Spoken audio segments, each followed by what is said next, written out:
I'm gonna just bang my head against the phone.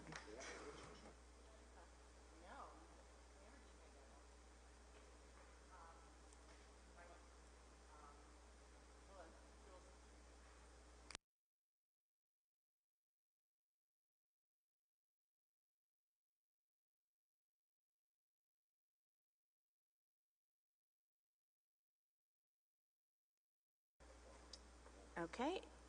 It is May 7th, and we'll call the North Kingstown School Committee Business Meeting to order. The first item on the agenda is to go into executive session pursuant to RIGL 42464, the discussion of sessions pertaining to potential litigation/legal advice and collective bargaining pursuant to RIGL 42465A2, 2024 town funding shortage and withholding. Item number 2, discussion of any investigating proceedings regarding allegations of misconduct, either civil or criminal, pursuant of RIGL 42465A4, Davisville Academy investigation update. Do I have a motion to go into executive? So moved. Okay, and we have a second. Okay, all those in favor? Okay, we'll be back.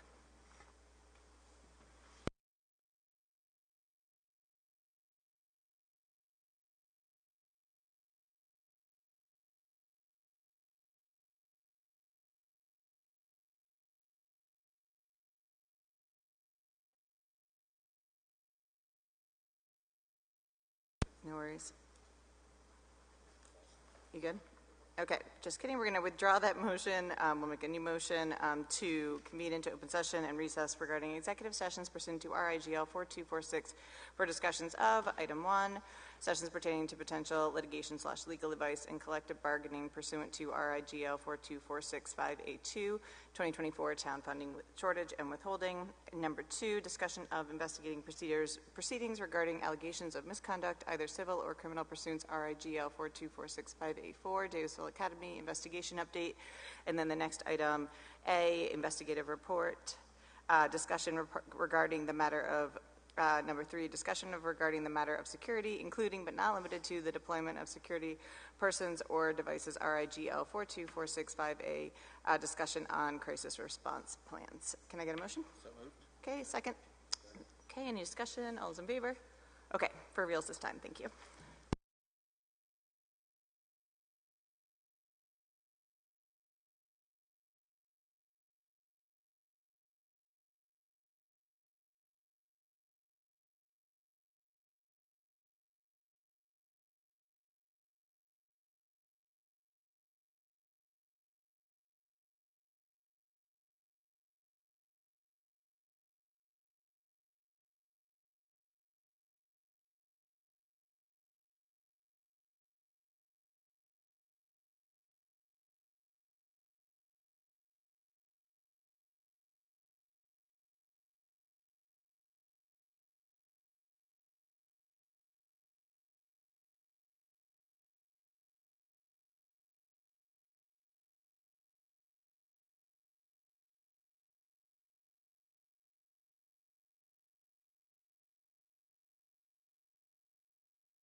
Okay, hello everyone.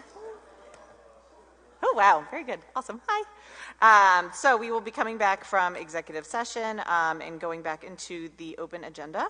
And so the first item on this is the Pledge of Allegiance. And so if possible, please join us.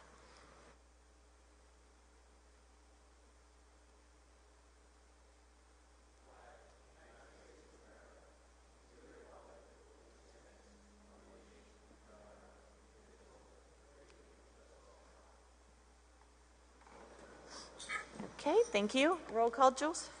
Erin Earl. Here. Robert Case. Here. Jennifer Lima. Here. James Sheehan. Here. Deborah Lakowsko. Christine LaPierre. Maggie Bush. Okay, thank you. And the calendar?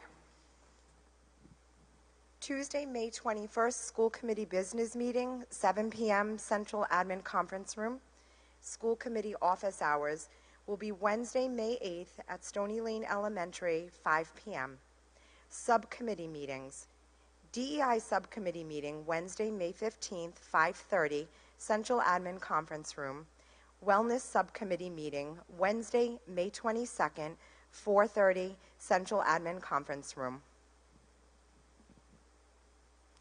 Okay, thank you. And this is a really exciting meeting, which is why we have such a lovely crowd today. And so I'm going to turn it over to Dr. Duva, but then also the school committee and other members up on stage. We're going to come down just because the screen's going to come down. And so we will do that, and then we'll turn it over to Dr. Duva down at the podium.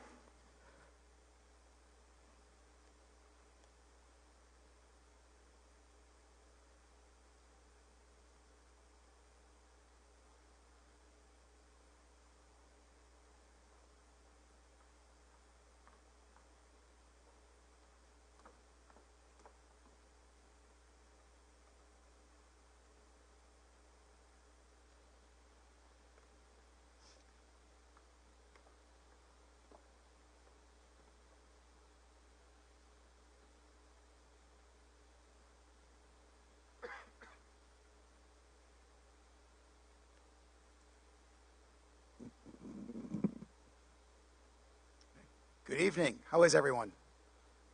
Good. This is great. We have all these students here and families. You should come to every school committee meeting. So the first recognition and presentation we have this evening is to recognize North Kingstown High School top 10 students who are here tonight. Mrs. Finkelstein will come up, but before she does, I just want to congratulate all of you. We are extremely proud of your success here at the high school and wish you all the best of luck in your future and your college and career paths. It's exciting. I have a senior as well. It's emotional time of year and exciting, and I wish you all the best, so thank you.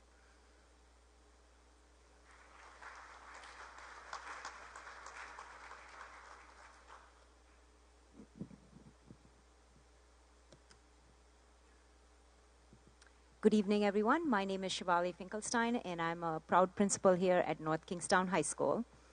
It is my utmost pleasure today to announce and celebrate our top 10 students.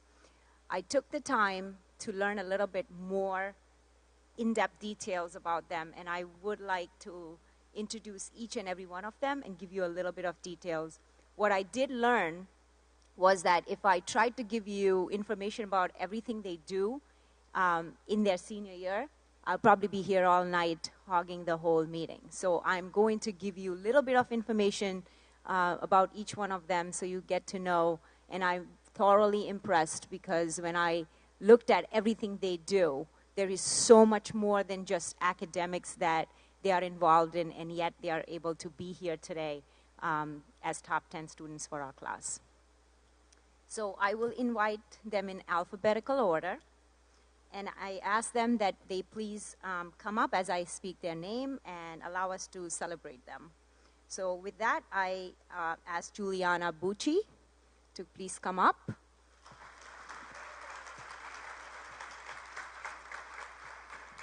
So Juliana is a captain of varsity football and hockey teams. She has received all division recognition in both sports. She plays on travel softball and hockey team in Rhode Island and Mass, I know you're embarrassed, but I have a little bit more. She's an active member of the Leadership Academy here at North Kingstown High School. She's on track to complete her CTE program in computer science. She's won departmental excellence awards in U.S. history, world lit, and pre-calculus. She has also received a computing award and scholarship from Rochester Institute of Technology. She works 2 part-time jobs and is headed to Syracuse to major in computer science with minor in forensic science. Congratulations.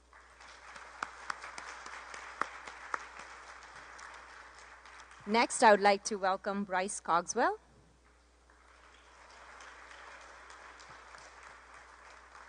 Bryce is a wrestler and is also on the sailing team. He's a percussionist in the symphony band. He's performed in Southern New England Honors Band. He's an Eagle Scout, and he's also a DECA member here. He is on track to complete his CTE program with computer science. He enjoys sports, freestyle skiing, spikeball, boating, surfing, and sailing. And please congratulate Bryce. He's headed to Virginia Tech to major in engineering.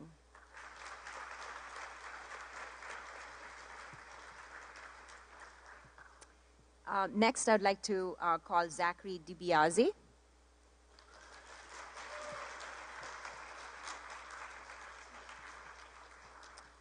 So Zach is the valedictorian of class of 2024.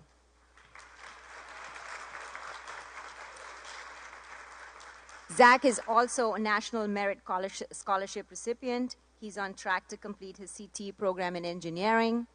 Zach was here all summer last year mentoring young students at this STEM camp and is a leader on award-winning robotics team we have here at North Kingstown.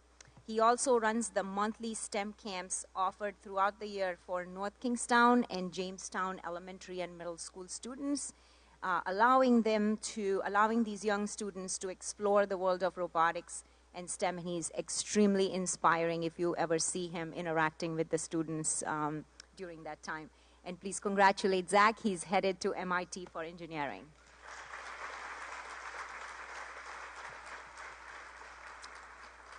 Next, I would like to call Sydney Howell.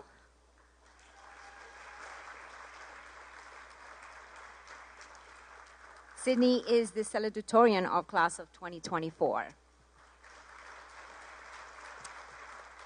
Sydney has won several awards, such as Pell History, Ramanujan, and Pharmacology Award in her junior year.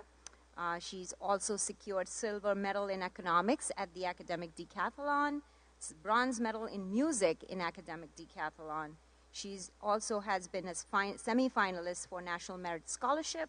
She enjoys woodworking and crocheting, and she's very, very passionate and spends hours and hours on community service projects outside of the requirement that we could even have. So please give her a big round of applause for she's headed to Rensselaer Polytech. Next, I would like to call Lena Lee.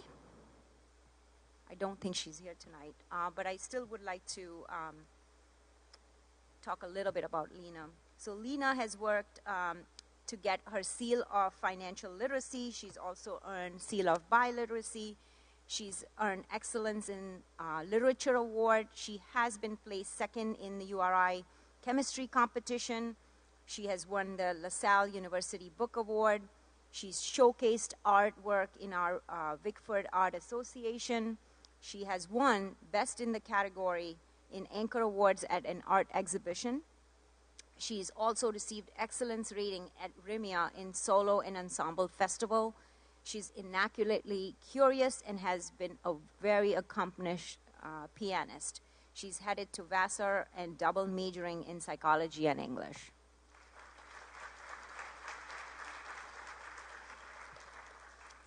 Next, I would like to call on Quinn O'Connell.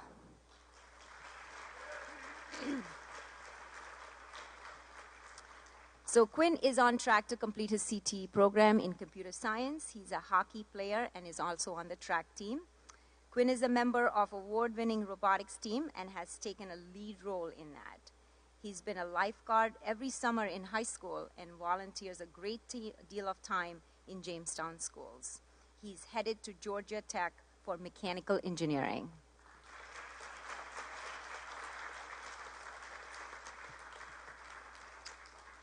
Next, I would like to call Audrey Paxton.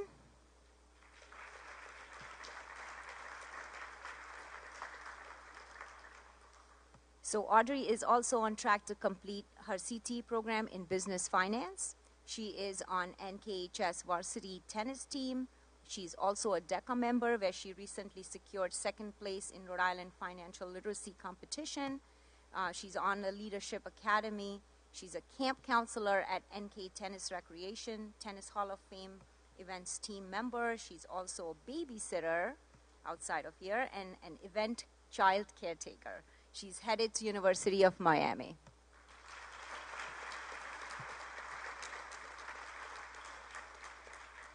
Next, I would like to call Brandon Richard.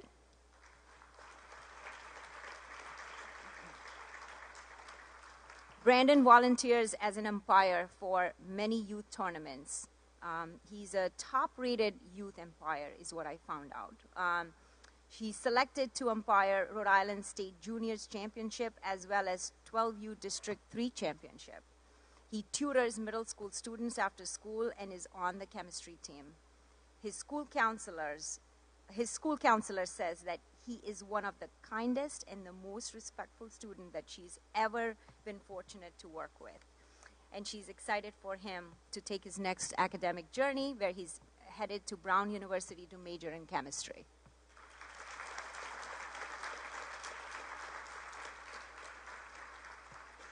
Next, I would like to call upon Sophia Simus.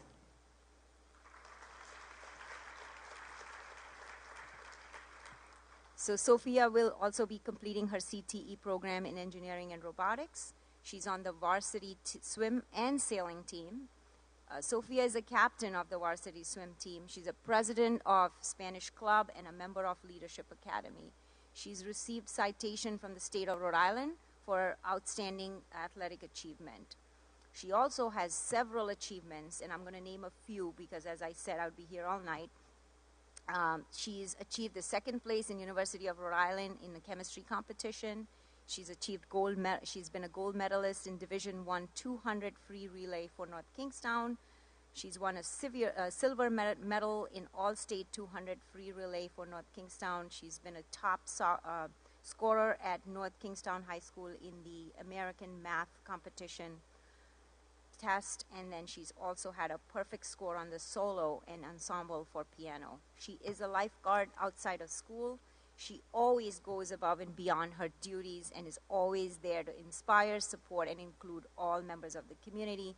Please congratulate her as she heads to Georgia Tech.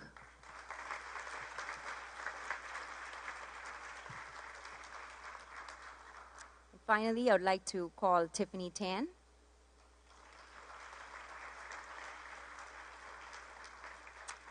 Tiffany is a cheerleader. She is also in the orchestra.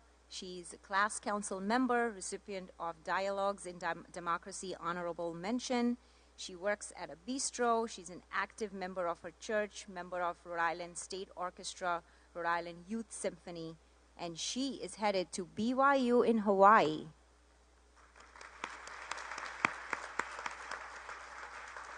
Thank you very much. Congratulations.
So we always let everyone know that you do not have to stay for the whole meeting.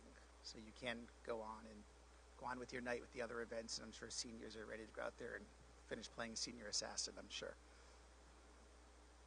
So up next, we would like to recognize the North Kingstown High School robotics team. And tonight we have Mallory Shields, who is one of our science and engineering CTE teachers and advisor of the robotics. And Mr. Rick Powell, unfortunately, was unable to be here tonight, but he is one of our other science engineering teachers and advisors. I'll ask Ms. Shields to come up to introduce the robotics team.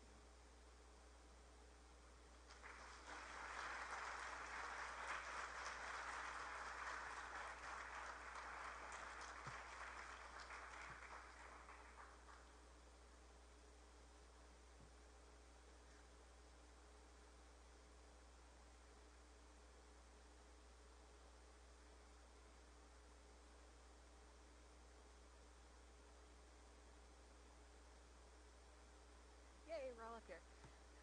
So over April vacation, North Robotics Team 701, the Gonk Squad, competed at the first Tech Challenge World Championship in Houston, Texas. Competing alongside 250 teams representing 26 different countries, the Gonk Squad was one of 2 teams representing the state of Rhode Island.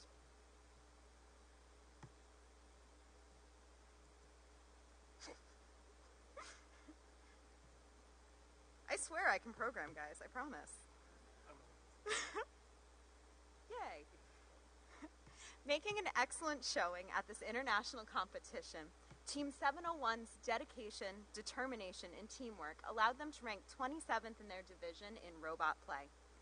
Persevering throughout their entire 8-month season, Team 701's continual commitment to expanding their technical expertise, serving their community, and engaging with industry professionals set them apart from other competitors. But more importantly, 701's kindness, inclusivity, and camaraderie led them to success both on and off the robotics field. Also while at the World Championship, Miss Isabella Langfield was recognized as a Dean's List Award finalist. This prestigious award is presented to up to 3 students per state, recognizing student leaders who not only embody first core value of gracious professionalism, but also consistently demonstrate personal technical expertise. As an expert builder, innovative thinker, and determined problem solver, Isabella represents the very best of North Kingstown High School. Lastly, I would be remiss if I didn't take this opportunity to thank all of those who lent their time, knowledge, and financial support to our team this season. On behalf of 701, we would like to sincerely thank our engineering industry partners and sponsors, as well as the entire North Kingstown community. Most importantly, we would like to express our most heartfelt thanks to the families of Team 701.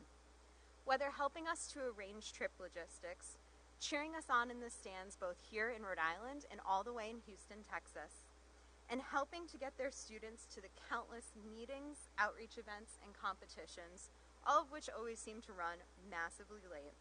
We are so lucky to be surrounded by families who are so supportive of their students and all they do. Lastly, thank you to the school committee for taking the time to recognize these absolutely phenomenal students and for their continued support of North Robotics over the years.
We did say it's a big night for the high school, so this is a great celebration. So up next, we want to celebrate our North Kingstown High School DECA team.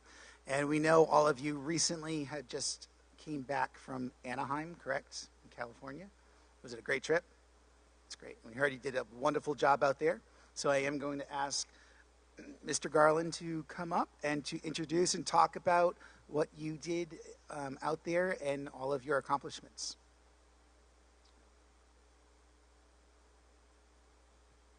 I count 14. We had 24 that are eligible to California, so I'm sure I took a count before I left.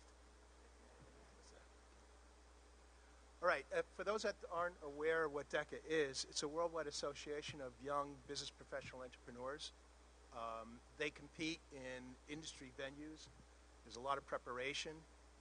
There are over 260,000 members at both the college and high school levels. They compete for scholarships. They compete for medals, of course. And they also compete for what we call the GLASS at the International Career Development Conference. And so North Kingstown, we're the largest chapter. It's not a business club, but it's a chapter out of 14 chapters in the state of Rhode Island. And when Julia asked me to bring the DECA kids, I wasn't sure if she was asking for the 138 that are members here in North Kingstown or the 24 that you see here that actually were eligible to go to the ICDC in Anaheim, California, with other 23,600 other competitors from all over the world, including China, India, Costa Rica, and Spain, now that the COVID regulations are being lifted. So these are them. They are here with me today. They are out of the 50 that came in first, second, and third, they are the top winners in the state, where we went to compete at Johnson & Wales. They are the highest scorers and first place positions in their industry venue. And they're here at the hotel. I put some pictures on the bottom there because I couldn't get them together at the same time in Anaheim. But I'd like them to come up if they wouldn't mind when I call up their names. I'm going to mention their names as well as their competitive events. I don't have everybody, but I'd still like to recognize those who actually competed. And so here we go. Well, they came in all together. All right, so we got Delaney Sugarman and Lydia Turner, who are not here tonight, but they competed in buying and merchandising operations research. We also have Brendan Donahue, Liam McCarthy, Sophia Takoyan, who competed in an integrated marketing campaign event. Sydney Allen, who's not here with us today, but she competed in buying and hospitality, tourism, professional selling. And we have Jacqueline Blair and Sophia Figelli. Jacqueline is here, who competed in integrated marketing campaign product. We have Audrey Paxton, Isabella Jadowan, Bonnie O'Flaherty. Audrey is here, who competed in integrated marketing campaign services. Zach Harwis, who's here, and Will Harrington as well in financial services, team decision making. Catherine Maloney, Josh Chen, Jack McGinnis in Financial Literacy Project. Peyton Augusti, Marketing Communication. Tyler Porter, Alexandria Flechette, who is here with Business Law and Ethics, Team Decision Making. And Brandon Blanchette, Nick Botto, and Ronan Heavenor in International Business Plan, which, by the way, we use an example now because we're integrating a lot of the events into our programs here at the Business Academy and Finance Academy. I will mention a lot of them take exams and then go before judges in competing in scenarios in terms of solving a problem in front of judges. And in many cases, we have, like an example, International Business Plan. They actually created a 20-page business plan focused on market expansion in another country. And they are, say, Ronan, you are engineering and business. Brandon, you're engineering and business academies. And Nick, you're computer science and business. So, it's great to have all these academies to get the combined skills and competition. Your event was really portable. Yeah, I'm sure the judges are really scratching their head what that was, but it was really great. You can do that? Yeah, you can do that. All right, so tough competition against a backdrop of 23,000 people. They are the first place winners at the event. But let me just announce that we did make it. Rhode Island never won the GLASS, right? However, North Kingstown, we might compete at the state level. We might compete amongst high schools, but we go together as Rhode Island. And I'm proud to announce that North Kingstown, 3 years in a row, has made it to the stage we're about the only ones, but here's an example. Lyndon Rogers came in first he's the highest score in his exam for hotel and lodging management. And then we have Hannah Hadari, who competed in quick serve restaurant management. She got 4 medals, which has never been done. Highest exam.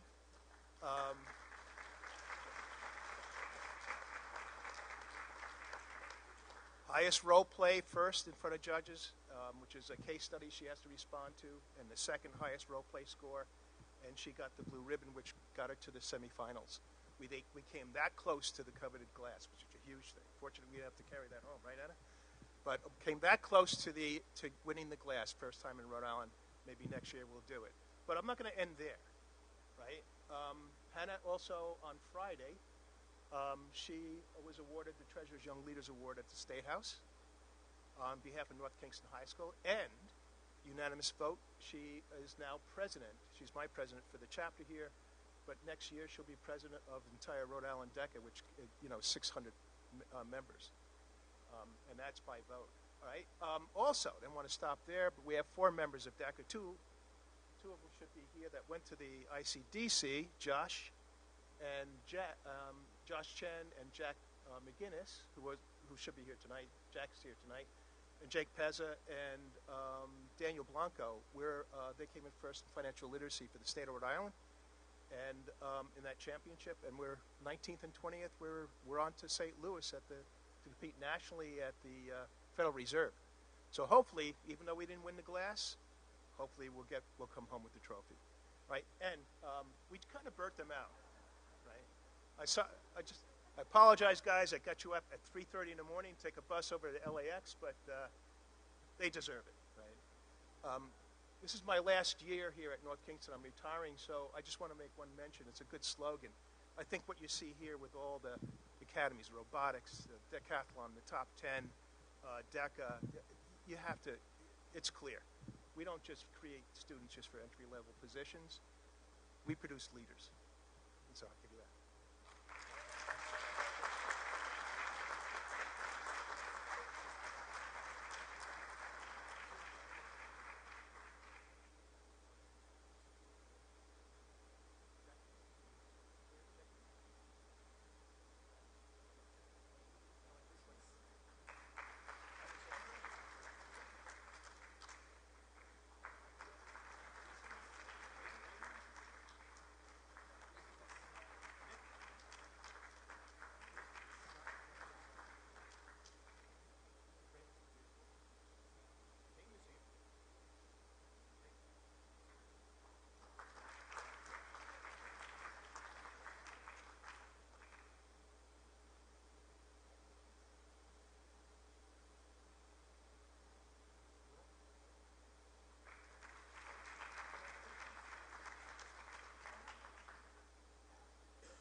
I do want to say congratulations to Mr. Garland with your retirement and all your years of service here for North Kingstown. We have some large shoes to fill.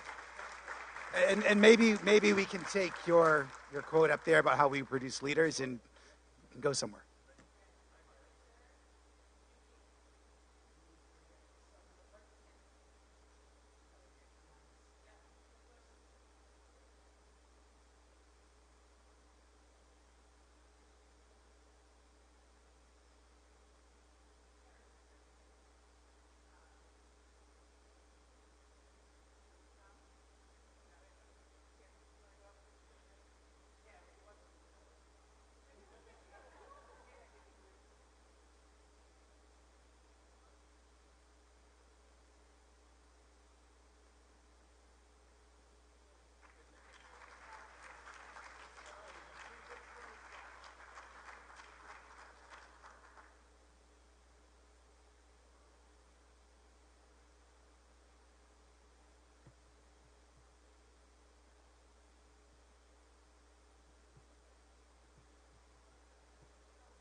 And our last student group to recognize this evening is the North Kingstown High School Decathlon.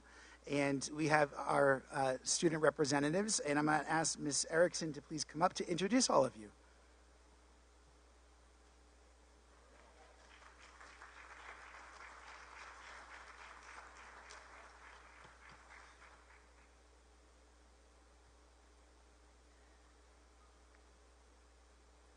We don't have our whole team here tonight, but I'll just introduce the folks that are here, and then I'll say a little bit about the whole group together.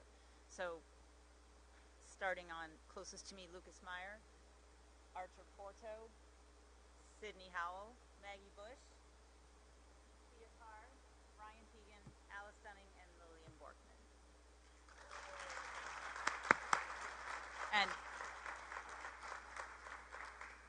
also on the team, but not here tonight, Alana Trombley, and we have alternates Sophia Zaisova. Oh, Camden Smith also was a competitor. Sophia Zaisova and Sadie McCann, who also went with us to Pittsburgh but couldn't be here tonight. So first, thank you, Dr. Duva and the school committee for providing this opportunity to recognize these kids. I could not be prouder of a group of young students than I am of this group. Their dedication, their respect for each other and for me, their sense of adventure, and their hard work all year just really set them apart for me. And I'm so glad we had a chance to go to nationals together, because if I hadn't, I wouldn't have seen a lot of those characteristics as well as I did when we made that trip to Pittsburgh. I want to talk a little bit about academic decathlon. What is it? Because I don't think most people understand what these kids have done. So it's a competition where they study 7 different academic areas around a theme, and this year's theme was technology and humanity. So the areas are math, science, social science, literature, economics, art, and music. Along with that, they have to read a full-length literature and many smaller ones, but they do all of this pretty much on their own. It's an after-school club here. We meet once or twice a week, but a lot of the work has to be done by them. And then the competition is invisible to everybody else. They go and they take tests by themselves. No one is cheering them on. There are no fans watching what they do. They have to make a speech that they've prepared. They do an interview, and they also write an essay. But none of it is done in front of anyone that really knows. That no one gets to see that, right? They have to do it all for themselves. So it's really a testament to their character that they can dedicate the time and the effort to the competition, because it's really it's not like most competitions where people are kind of cheering them on and see what they do. So they did this all year. The state competition was in March, and then we went to nationals at the end of April. So at the Rhode Island competition, we won, first time ever. We took home 21 individual medals. We had the first, third, and fourth highest individual scores of the entire state on our team, and we won the super quiz. So it was really, really an impressive showing. and these kids really get all the credit. They worked so hard to generate all of that hardware and acclaim. So then we were able to go to nationals thanks to the Rhode Island Academic Decathlon. They actually pay the winning team in Rhode Island. They provide money for the winning team to be able to travel to nationals. And so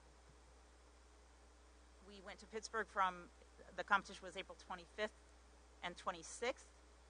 And there, we set 2 goals for ourselves before we went. We said we want to be the best. There's an award at nationals for the team that's there for the first time.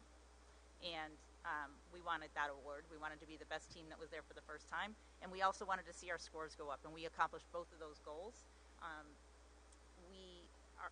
We were competing in Division I, which is the largest school division, which is also the most competitive division. But in addition to watching our scores go up 11%, and I know that the school committee understands that an 11% increase in test scores is really, really impressive. So our team score went up 11%. 5 of our 8 competitors increased their scores by a lot. And we also took home 2 individual medals. Sydney Howell won the silver medal in interview, and Archer Porto won the silver medal for his essay, which is just really, really impressive when you think about the level and the caliber of the teams that were there. There were about 70 teams there. I don't know how many hundreds of decathletes were there. It was really impressive. Our alternates traveled with us, and the reason we did that is because alternates are a really important part of the team. They're not really just JV. They're helping support the competitors all the way through. They present information for each other. They write quizzes for each other. They watch each other give speeches, and they do mock interviews with each other. So the alternates are a really big part of the team. This year, when we went, the National Academic Decathlon put out an all-call for volunteers. They needed volunteers for timekeepers and speech judges and test proctors. And Maggie Bush and Sophia Zaiseva and Sadie McCann, 3 of my alternates, gave up a lot of their time while we were there to do just that, which, again, speaks to the character of these kids. It was really such a unique and really special opportunity to be able to work with this team. And I just want to give Maggie Bush a little bit of an extra shout out because she was just she was an alternate, but in every sense of the word, she was a team member and a supporter. She was somebody that I could count on if I needed a little extra help managing 12 kids on 3 different floors in a hotel in Pittsburgh. She really was outstanding. So thank you, Maggie, for that.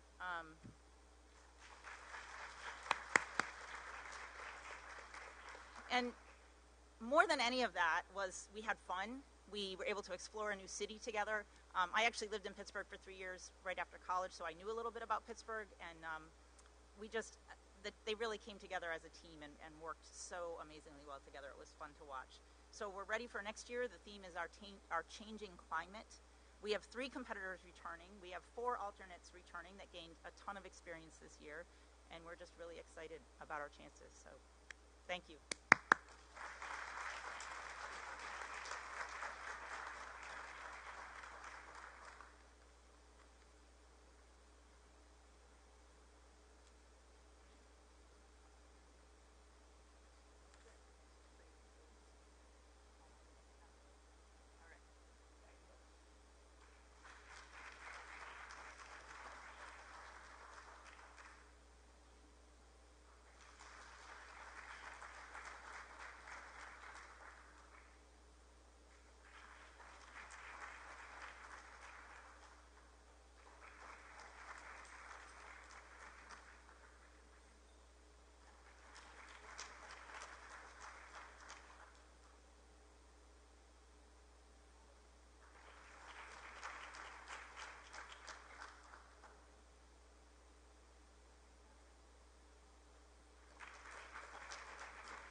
So our last and final recognition of this evening is for one of our teachers.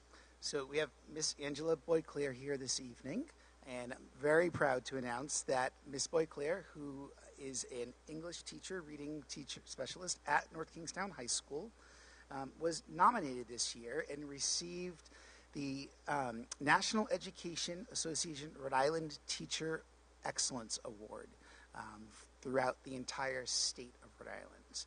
So we are very proud of you for that recognition, and we wanted to honor you tonight for that. You've been teaching, I think, for 36 years? About that. Many years, right? And you've been at the high school. But I think before that you were also at the middle school, Davisville Middle School as well. So we are very fortunate that you have worked with many of our students throughout that time.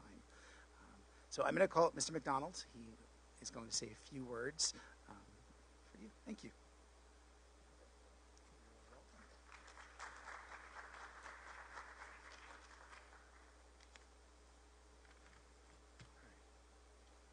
Tough to get old. All right, ladies and gentlemen, esteemed colleagues and honored guests, which most have left. It is with great pleasure and profound admiration that I stand before you today to recognize and celebrate Angela Boyclair, the recipient of the 2025 National Education Association Rhode Island Teaching Excellence Award. Angela's journey as an educator is not just a story of dedication. It is a narrative of unwavering commitment, passion, and transformative impact. From the moment she stepped into the classroom, Angela brought with her an infectious enthusiasm for learning, an insatiable curiosity, and an unyielding belief in the potential of every student she encountered. In Angela's classroom, education transcends the confines of textbooks and syllabi and becomes an immersive, empowering experience. She fosters an environment where creativity thrives, where questions are encouraged, and when mistakes are celebrated as vital stepping stones on the path to knowledge. Angela doesn't just teach subjects. She instills a love for learning that resonates deeply within each of her students. But Angela's impact extends far beyond the four walls of the classroom. She is a mentor, a guide, and a beacon of inspiration for her colleagues, always willing to share her expertise, lend a listening ear, and offer unwavering support. Angela embodies the very essence of collaboration, recognizing that together we can achieve far more than we could ever do alone. Moreover, Angela is a tireless advocate for educational equity and inclusivity, ensuring that every student, regardless of background or circumstances, receives the support and resources they need to thrive. Her dedication to diversity not only enriches the educational experience, but also cultivates a more compassionate and empathetic society. As we honor Angela today, let us not only celebrate her remarkable achievements, but also recognize the profound impact she has had on countless lives. Through her passion, her dedication, and her unwavering belief in the power of education, Angela Boyclair has not only shaped minds, but also shaped the future. So please join me in congratulating Angela Boyclair, a true beacon of excellence in education, as the deserving recipient of the 2025 NARI Teaching Excellence Award. Angela, I couldn't do my job without you. Thank you.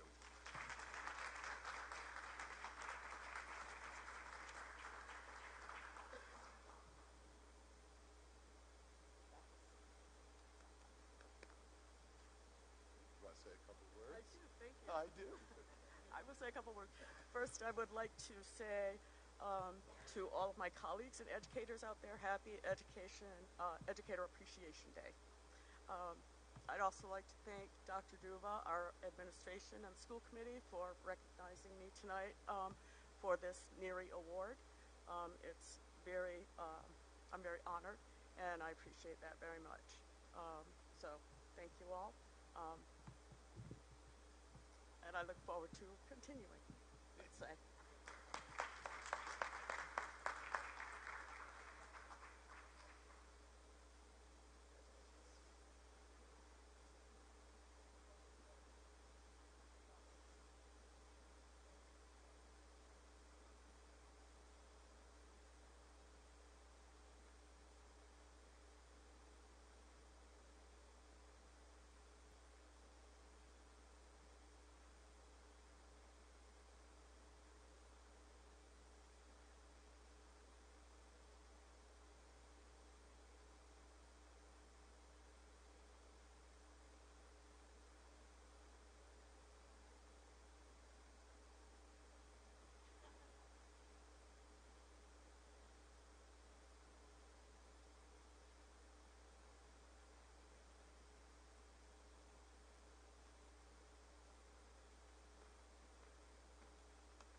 Debbie, wait 1 second. I just need somebody to second. I'm just going to call a 5-minute recess.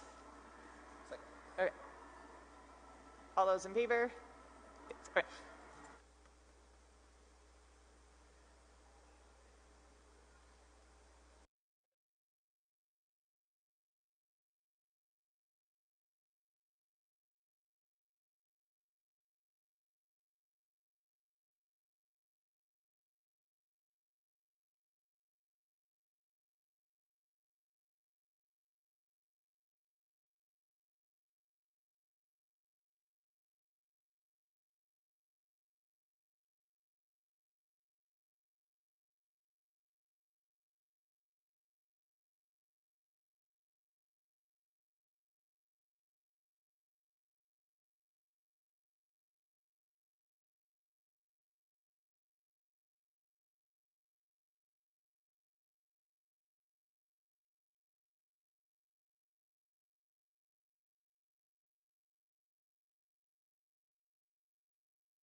Okay.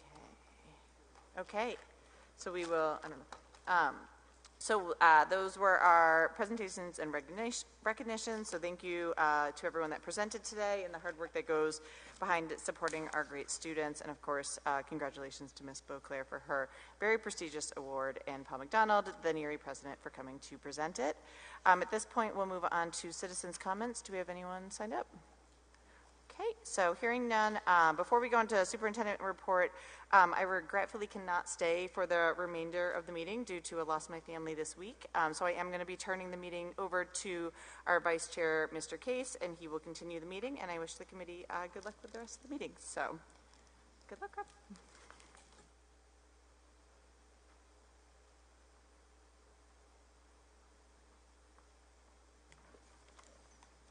Dr. Duva, we will turn this over to you for the superintendent's report. Hey, thank you very much.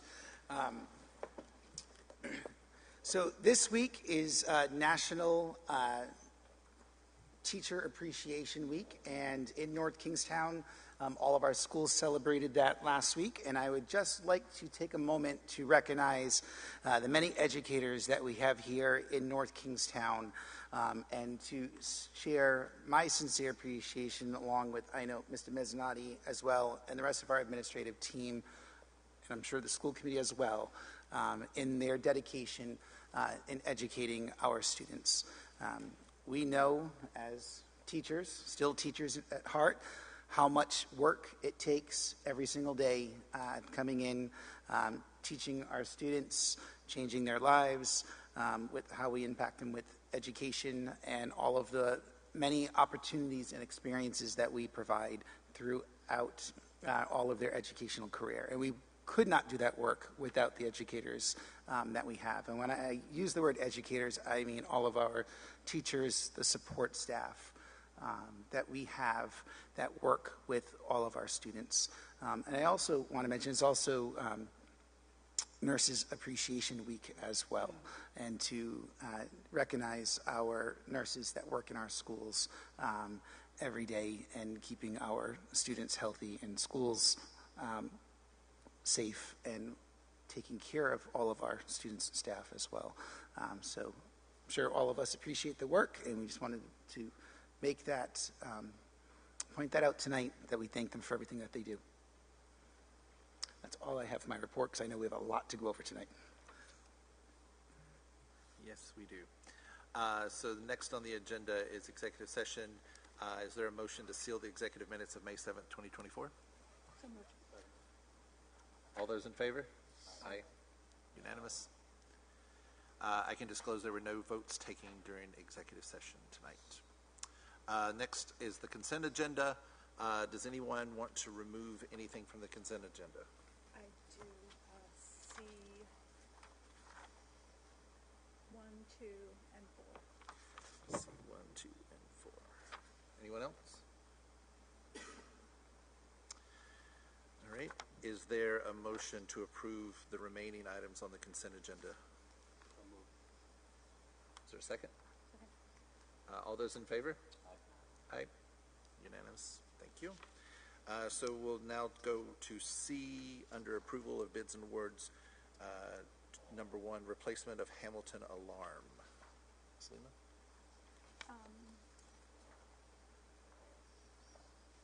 So sorry, forget, I gotta turn my microphone. I had a question on this, just out of curiosity. I will make a motion to approve. Did I make a motion to approve? I will make a motion to approve. Sorry. Okay, but I did have a question why, discussion, yeah? Yep. Why there was such a difference between the two bids, Mike? Do you have any idea why? I don't know why there was such a varying difference. I do know that the winning bidder is also the winning bidder for our on-call district electrician. He has done work in our buildings. He's very familiar with the building, so he may just have some, I don't want to say inside knowledge because it was an open process, but he's been in the district for many years now, so I think he's just very comfortable working in North Kingstown and maybe didn't have to carry as many contingencies as the other as the other person did. Our architect, I did ask our architect to look at this to make sure, because while I like a low bid, I was also concerned in the difference in price, but he reviewed everything. Okay. Okay, and just to confirm, this is coming out of the Town Capital Fund, the 3201 fund, correct?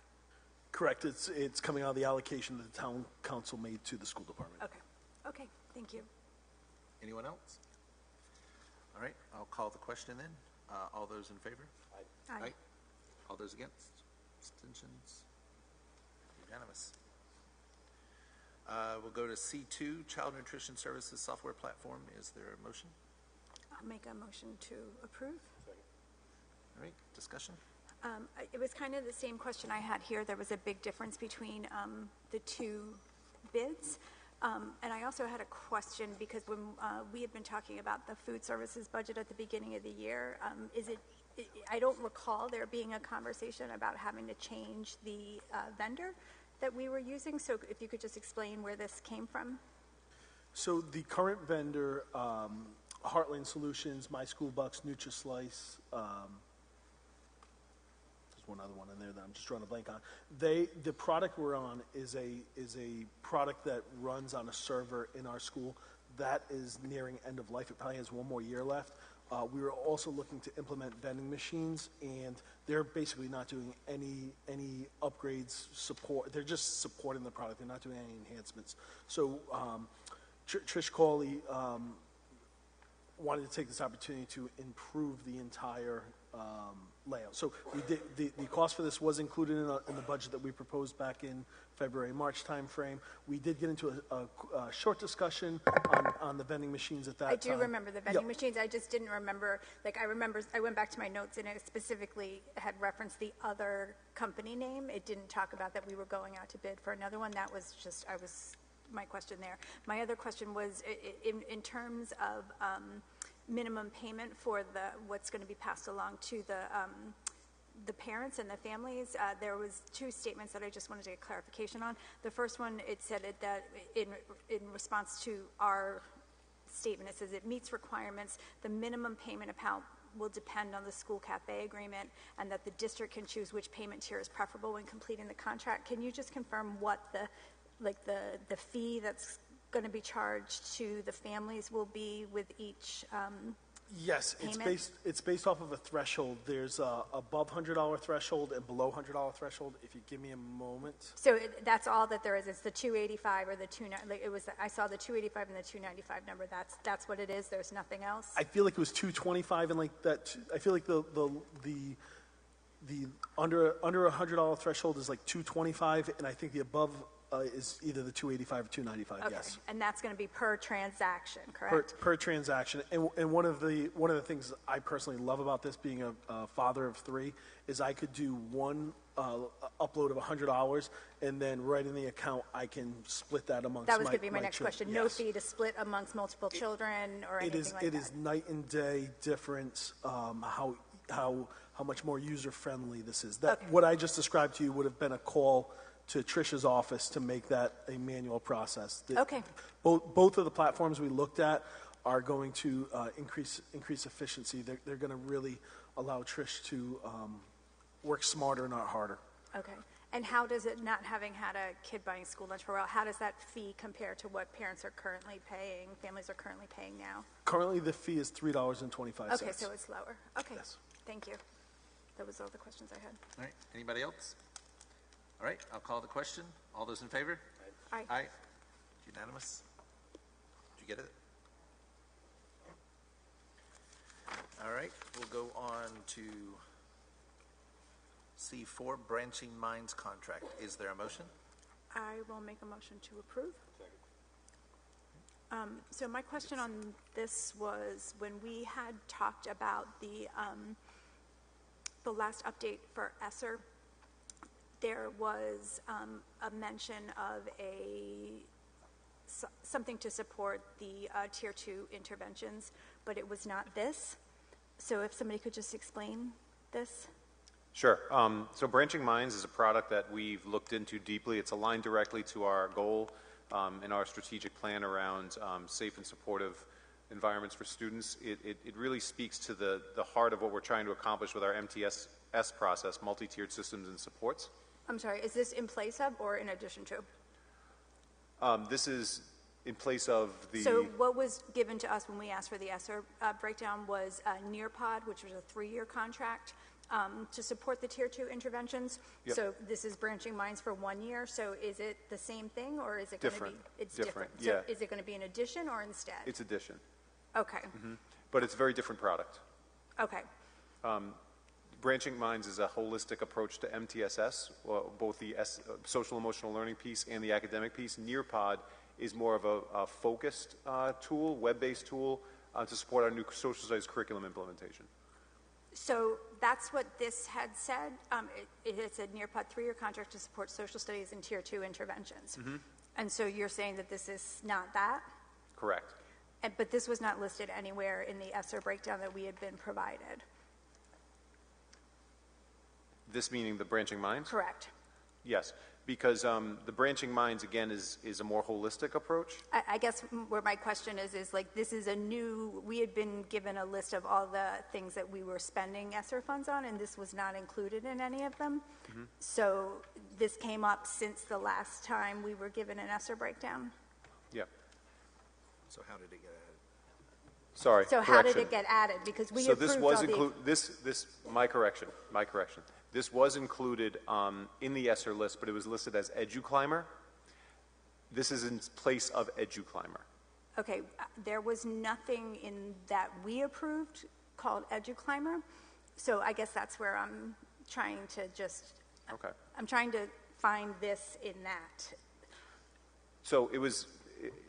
I would have to go back and look then specifically at the ESSER piece. I thought that this was. I know that this was brought forward as a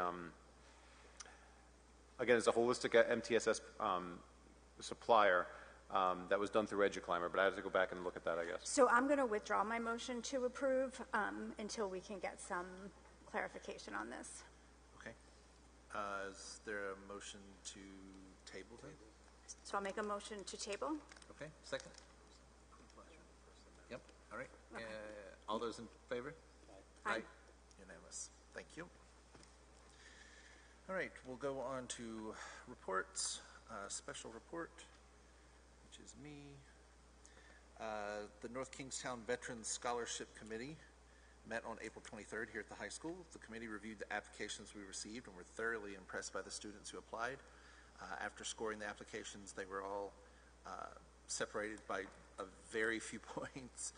The committee felt based on the top 2 students both being very stellar applicants, as well as based on the latest financial info we received from the town regarding the fund, we decided to award 2 $1,000 scholarships instead of 1. So those scholarship winners will be announced at awards night on June 3rd here at the high school. Awesome. And then we'll go to subcommittee reports. Temporary Advisory Committee on District Discipline, which is me again. The Temporary Advisory Committee on District Discipline met on Monday, April 29th at the district office. The committee reconfirmed the goals and specific deliverables that were requested by the school committee during the creation of the temporary committee. The committee reviewed the initial discipline sections of each school's handbooks that were found online to get a baseline to start our discussions. We also reviewed and discussed the discipline section of the district's equity audit report. The committee agreed that the tone in which district disciplinary policies and procedures are written is a significant issue to consider. The committee further discussed creating a unified glossary of terms, as different disciplinary terms can be interpreted differently by different people. So we're going to be looking into that. The committee will be requesting to review the data that had been originally supplied for the equity audit to see if there are trends of types of infractions for us to consider. The committee will also start to look at discipline policies and practices by other schools and discuss those at our next meeting later this month. Did you want to add anything, Jeff? Yep. All right. And then we'll go to report of the policy subcommittee. The Policy Advisory Committee last met on May 1st. We were joined by the district school nurse coordinator and one of the middle school nurses for further discussion on the new policy that covers administration of medical marijuana, which all districts are required to have based on Rhode Island Department of Health regulations. The proposed draft is taken almost entirely from these regulations and is on our agenda this evening. After that, we discussed revisions to the district's physical restraint and crisis intervention policies. Both the existing policy and the existing procedures will be further reviewed by administration and then brought back to the policy group when ready. Our next policy meeting has not been scheduled yet, but will be publicized when it is. Thank you. Then we will now go into unfinished business. First is the 2024-25 budget. And I will turn that over to Dr. Duba.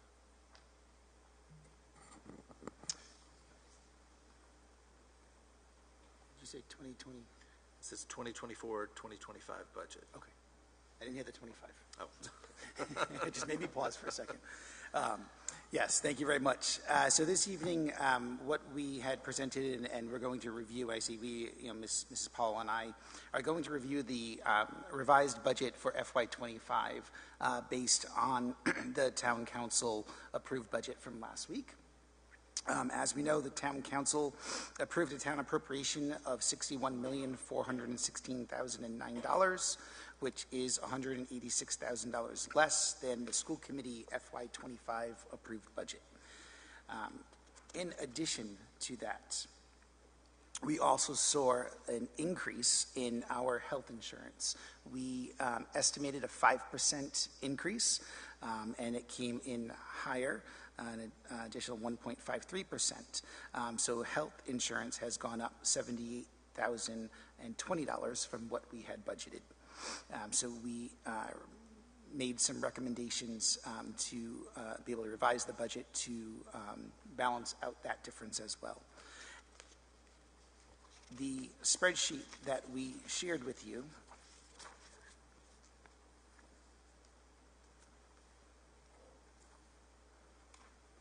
provides our recommendations of where we will be making those changes. So if we first look at how we're going to balance out the difference between what was approved by the town for the town appropriation, that first line there shows a difference of $186,000. We are recommending that in our investment income line under revenue, we increase that line by $136,000. Mrs. Powell and I did some work on that. We talked with the representatives from the Washington Trust where we have those accounts, and we made some changes within the account. So the account is now at a 5% interest rate and will be at a 5% interest rate for next year. That's a little bit higher than where we were from this past year.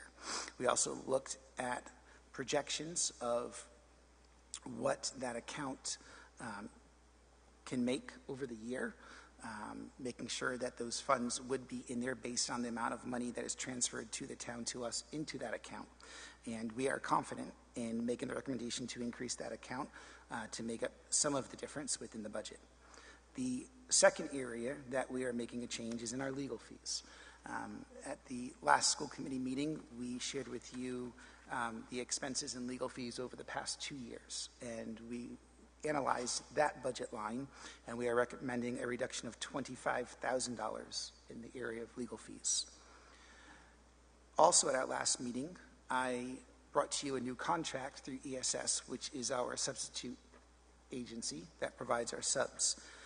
We worked with them to bring down the cost of that contract.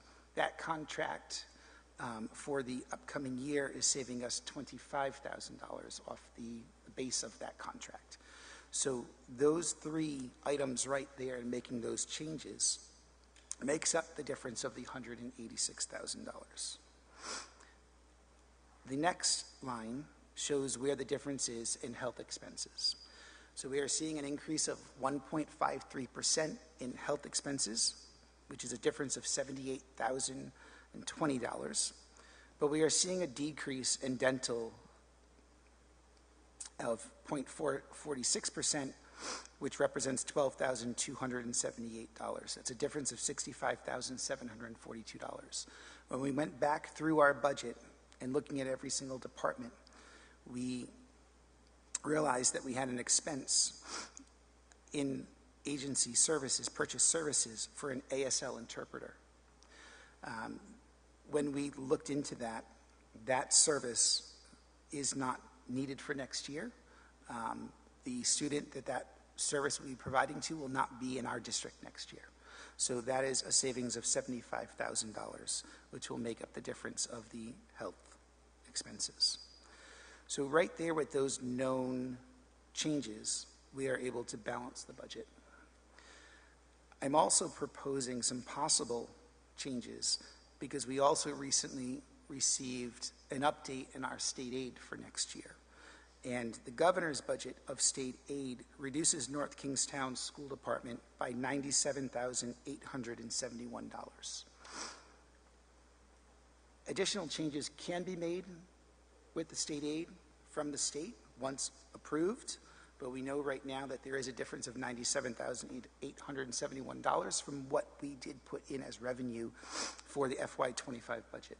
So we do have some items here that can be considered to make up that difference. And we kind of went through looking at everything very, very carefully.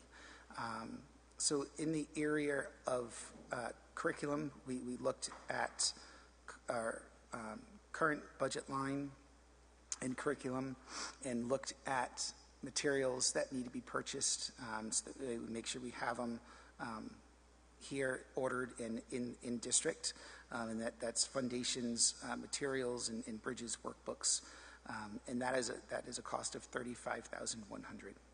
We also looked at our Medicaid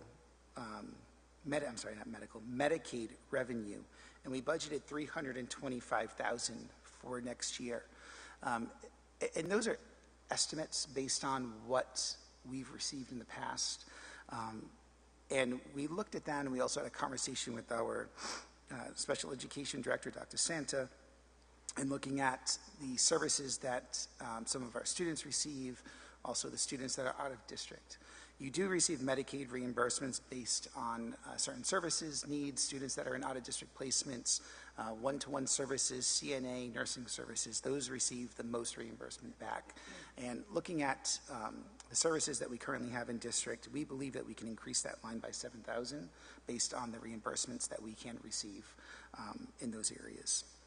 We also went through the nursing contract services and reanalyzed what has been spent over the past few years in nursing services and looking at what we know more of now from when we started putting the budget together in November based on student needs, and are recommending a reduction in nursing service, contractual nursing services. Those are not our school teacher nurses, and that is a reduction of $35,600.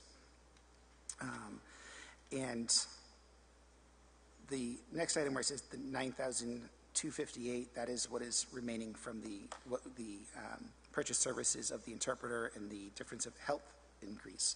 So right there, that is a reduction of $86,958. We're $10,000 less than where we need to be, but we know with a little bit more time going through the budget, we're confident we can make that difference of the difference in the state aid.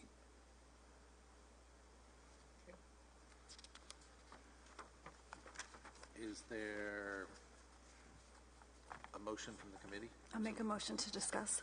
Is there a second? Right. All those in favor? Aye. All right. Do you want to start? So, thank you for walking us through this. We got this information late this afternoon, so we haven't really had a chance to digest this. One question that I did have was I noticed that the state aid backup is dated from April 12th. Is there a reason why this is just being brought to our attention now? So when I didn't see it right away, and I did share this information with our school committee chair once I did have that information, and I told her that we will be looking at this, and that would be coming up at a upcoming meeting for us to look at the budget. Was there a thought to bring this shortfall before the town council before they approved I did their not budget? see it before then, so Okay. that's why. Okay. So, okay, that was one of the questions that I had. The ASL interpreter, what object code is that currently living in? I would have to go and look. I don't have that in front of me. Okay. When these things are presented, it would be helpful to have the object codes, just so that we can refer back to them. Sure. It's a purchase service, so it would fall under the purchase services line, which I think was 53,000, thank you. What is it? 53,000. 53,000. 1,000. But do you know which one? There are several under that.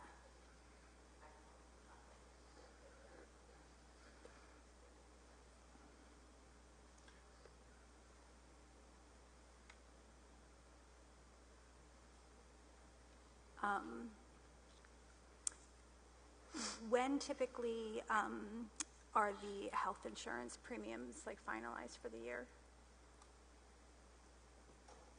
And do you know when we usually receive the final health insurance? No, you have to come up to the microphone. Is that better? I believe we will have our final meeting within the next couple of weeks with the trust. So they've just recently sent them the new premiums and what the information is going to be to us. I had a conversation on, I believe it was last Friday, with them to get the numbers so that we can start building our tables and we can start having what the actual amounts will be. So we've just recently gotten the increase and what the premiums are. Okay, but this is the final number with this additional 1.53? Yes, and I did confirm that. So when we got the increase, I set up a time to speak with them. We went through all of the information, explained how they arrived at that, and that is a firm 6.53 is the percent increase for this coming year. Okay. And then they'll be doing, I believe they'll do a presentation with us, and once we have all of that information, we can certainly share that. Okay. And when do we have to have this finalized by, locked in? So our budget will need to be approved, I would say, by June 1st, the latest. Okay. Because we have to have the May 21st meeting. I'll be presenting you, unfortunately, with layoffs, teacher layoffs. I didn't hear that last. At the May 21st meeting, I will be unfortunately presenting you with some teacher layoffs. That has to be done by June 1st and has to be approved by the school committee before we can send out the letters. Okay. And we also have to have our job vacancy meeting on June 10th. So I would need all this finalized prior to that, because this will impact programming and staffing for next year. So at the next meeting? We don't have any staffing reductions on here, but I would like an approved budget before I do that. And don't we have to present a balanced budget, so the balance of this would have to be included in that, correct? We have to have a balanced budget. Okay. Okay, so I'm going to recommend that we not act on this tonight. I'd like to have the object numbers added to this so that we can see the line items that these are actually coming out of, especially this $75,000 one, only because I don't see, like the interpreter line is only $5,000 in our current budget, so that's why I would like that is for interpreter for language interpreter. Right, so I just like That's to different. see which line is coming. This would come out of purchase services. Right, that's why I would just like to see which object code that is, so I can see where it's coming from.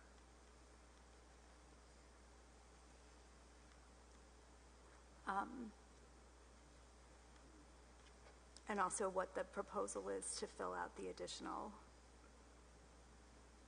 balances here. Okay, can we punt this to the next meeting? Is that, Yeah. Yeah, it's fine, as long as we approve it at the by the May Right. 21st, at that meeting. Mm-hmm. I can make that motion, Mr. Chair. Motion to table? Motion to table. Okay. Is there any further discussion? Or is there any further Yeah, discussion? and- Does anybody yeah, want just to? because once we table, we can't talk. Right. Anything else? So we have a motion to table. Is there a second? Second. All right. All those in favor? Aye. Aye. All right. We'll table that to the next meeting. All right. Next on the agenda is CIP existing bond, future bond. Do you want to present on that, Dr. Duva, or is? Yeah, it's just an update. When the chair and I were putting the agenda together, we just want to be able to provide an update of where we are with that. So I did speak to town manager. They are working through the legislation to be approved by the General Assembly regarding the bond. So hopefully over the next few weeks that will be approved at that end. We are also working with Perkins Eastman to a proposal for the stage 2 design work and what that cost will be, and we are working with them regarding that. We just received a proposal, and I need some time to meet with them and to go through that. So my hope is at the May 21st meeting I'll be able to bring that forward to the committee as well, because we need to review the cost and where those funds will be coming from. We did have to, we will be rescheduling our next building committee meeting just because of conflicts in scheduling, and we wanted to make sure that we had a proposal from Perkins Eastman to be able to bring to the building committee for review, because that would be the next step before it comes to school committee. So that next building subcommittee will be between now and the 21st? I'm hoping, if not, we'll just have to move this to the June meeting. So it was supposed to be the 16th, and we're unable to make that, so I was trying to make it beforehand, but it may not happen before the 21st, which means then I wouldn't bring the stage 2 until the June meeting. At what point? That's due September, correct? It's September 15th, yes. Okay. Because we don't, I mean, we can meet in July, but just... It would be best that we get this approved. I'm having a really hard time hearing you. I'm sorry, it's my allergies, I'm losing my voice, I don't know if and I will it's the talk more into the microphone. acoustics or this? Yeah, okay. Yeah, I don't know what it is, okay. All right, any? Probably hear you well out there. Any other questions? We don't need, it doesn't sound like we need a motion or anything on that one, so we can just, can move on to the next item if anybody has, unless anybody else has anything. All right. So we'll go to the next one. Is there a motion for revision of the 24-25 school calendar? I'll make a motion to approve. Is there a second? All right, Mr. Sheehan. Discussion? Somebody going to present? Yeah, so there's just one minor change on, can you hear me better? Yes. Okay, on the school calendar, we just had a miscount in the last day of school for seniors. So the last day of school for seniors on the previous calendar was Tuesday, June 5th, Tuesday, June 3rd, and it needs to be moved to Friday, June 6th.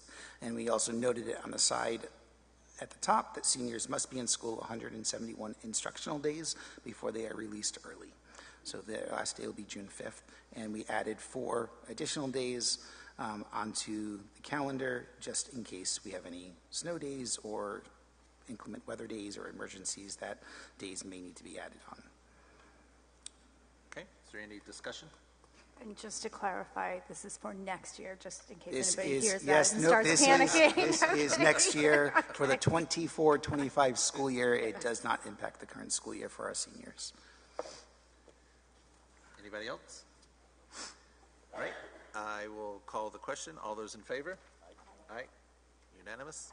Thank you very much.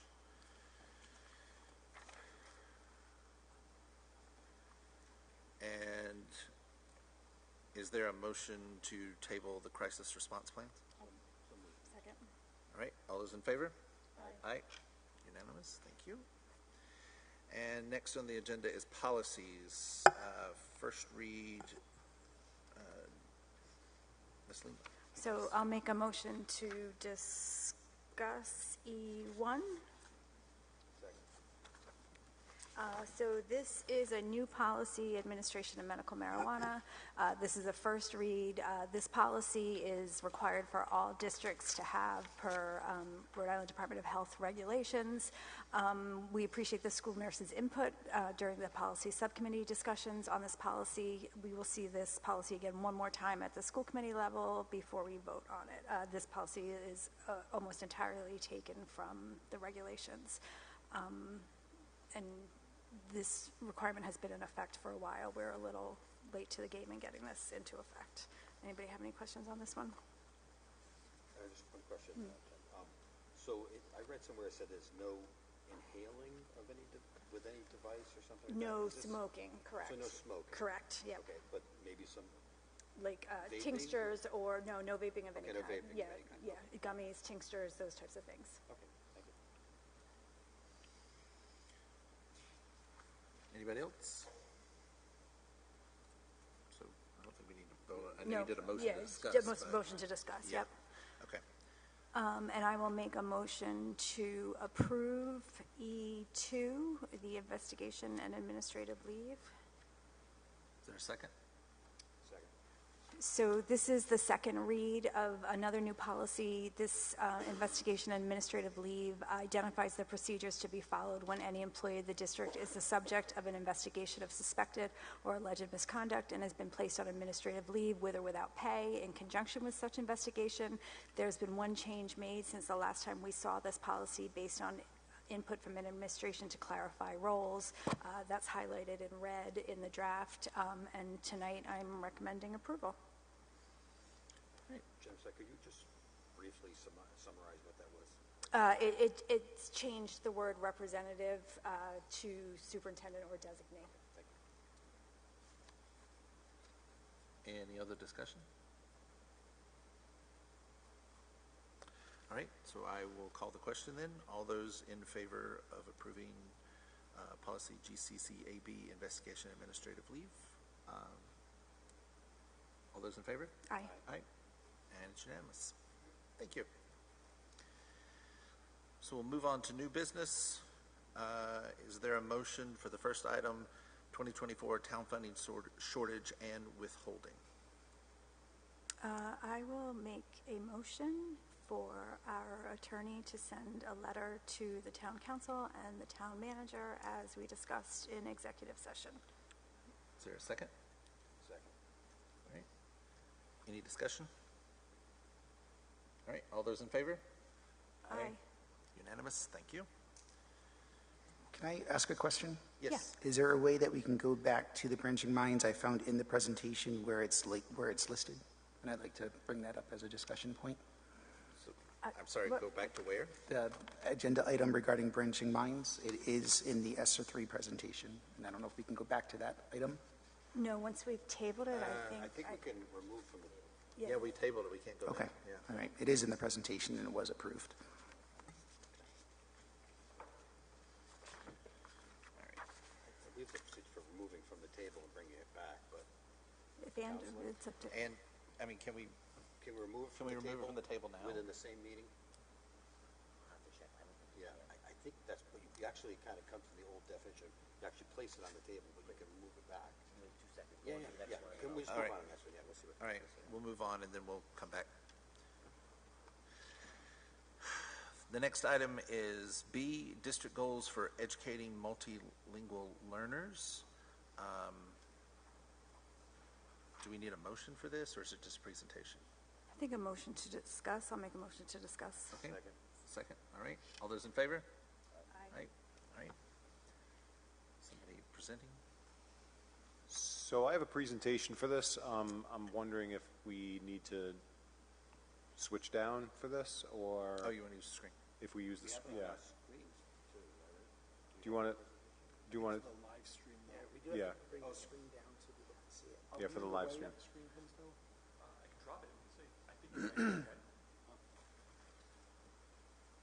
Will people be able to see it though if they're sitting here?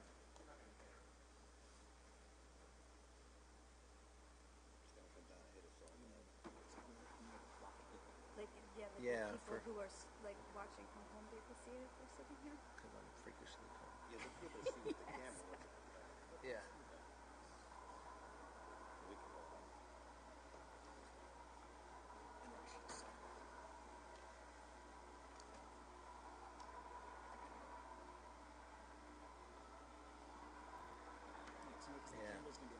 Yeah, why don't we just move down?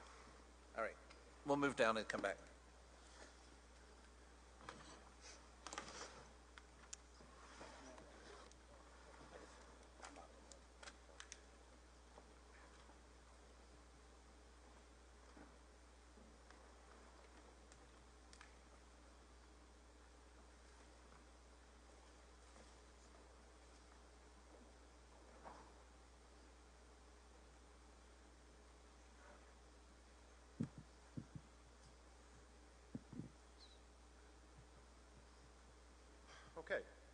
Thank you. So, just going to give an update on our multilingual learners. So I'd start with the current programming. Currently, our students are serviced in their home school with push-in and a push-in and pull-out program. We have 77 active multilingual learner students. You can see the breakdown of where they attend school here. We have 13 MLS students on monitor and 6 students eligible but not enrolled. And we have 6 full-time MLL teachers. One thing I want to point out that's relevant about what this information is on the screen is the fact that we service our MLL students in their home schools. There is some discussion among folks in our school department around this, only from the standpoint of servicing in their home schools. There's a lot of advantages to that, obviously, because they have a connection with their home school, where they live, and so on and so forth. But it does stretch out our services a bit in terms of providing service time to students in a most extensive way.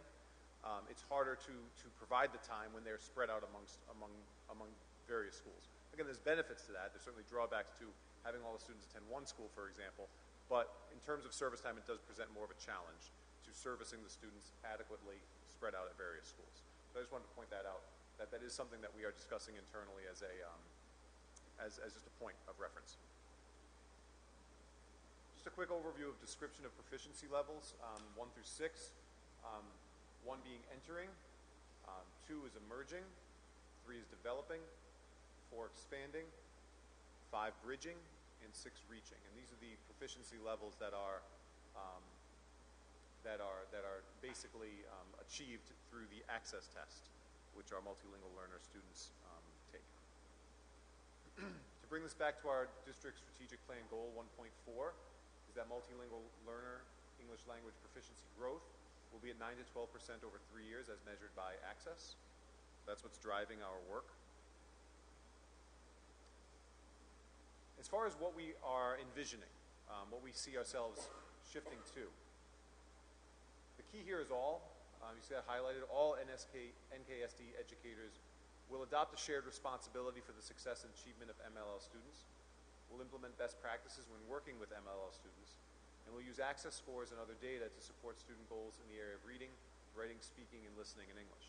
One of the goals that we've been looking to address really is expanding the knowledge base of our regular educators in the area of effectively teaching multilingual learners.